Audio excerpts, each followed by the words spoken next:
Next category, we have the Michael Bisping Spirit Award. Prestigious award. Oh.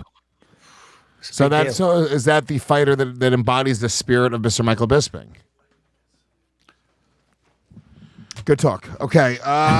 Okay, now, Harrington, give us the nominations. What are you doing? Here's what you do. All right, guys, without further ado, the next one is the Michael Bisping Spirit Award. Your nominations are, and fucking go through them. Why are we sitting here and filling dead air, waiting for you to talk? James had to come in and fill some time. Get it together, man. You're never going to be picked to fucking host the Oscars. I'll tell you that right now. Okay, Michael Bisping Spirit Awards. The nominations are... I was thinking something like the ESPYs, where you would come out, give your Jimmy V speech, what it means to win. Trying to milk your moment. Okay, that's a great episode title. All right, Thiago Santos fighting John Jones with a torn MCL, PCL, and ACL, still going all 5 rounds against arguably the greatest of all time. And there he is getting knee surgery, post-knee surgery. Korean Zombie admits that he has been fighting for the past few years with double vision.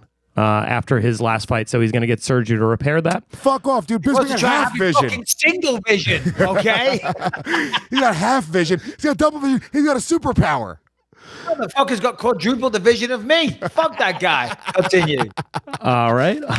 Korean Superboy Do-Hoo Choi just fought his last fight with a broken arm for 2 rounds. So there's the x-ray right there. Yeah. And finally, Colby Chaos Covington, showing he can back it up with toughness, went 3 rounds with a broken jaw against Kamaru Usman.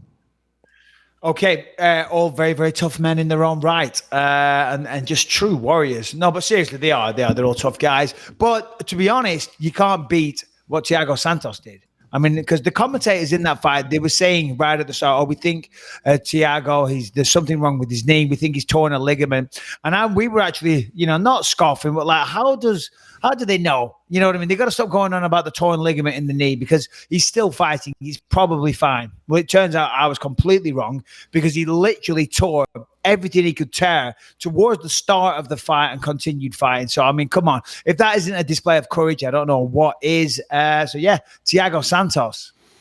See, I was gonna make the argument for Colby because it was such a badass performance. It was, and that's a close contender. That is a real close contender. Colby was awesome, but continue. Sorry. Well, I was gonna say better than I know. I mean, fighting. Here's what Colby fought a closer fight. So here's my thought process. Right, Colby almost won that fight with a broken jaw. You got to give him a lot of credit, dude. He was fucking in there right up until the very end. He did get stopped. Yep. Thiago, I don't believe it was as close of a fight, but I also don't know the difference between fighting with every bit of your knee torn to shreds versus fighting with a broken jaw. What's more impressive? You know, as a fighter who's been in there and you've had issues with your knee before. I know last week I asked you if you'd ever had your jaw broken. You haven't, but you have an understanding here. What would be more of a detriment if you had to go into a fight having no knee or having a broken jaw? What do you think is more impressive? Because that's the answer for me. Well, yeah. All right. So I'll give a serious answer. Okay, and I'm not taking anything away from Colby, but a lot of times when you get hit in the face with the adrenaline and things like that, you don't really feel it. You don't. You'll feel it afterwards. You know, your nose is broken, your nose is mangled. I mean, look at Mike Perry. He continued fighting, with his right to the end. I think he got stopped at the end of the 3rd round or something like that. But he was still going on, you know what I mean, and fighting. That's because the adrenaline takes over. But in your knee, I've seen people tear one ligament in training and they fall over and they're howling in agony. Normally it comes from people doing heel hooks. Little word of advice, everybody. If you're rolling jiu-jitsu and somebody gets a heel hook, just fucking tap. Don't try and be a hero. But you see people, they tear a ligament and they're howling in agony. They're on the floor. They can't walk. Fucking Thiago tore 3 ligaments in that knee, which is crazy. And he still continued to fight. And some people had that fight going 2-2 into the 5th round. It was a closer fight than people remember.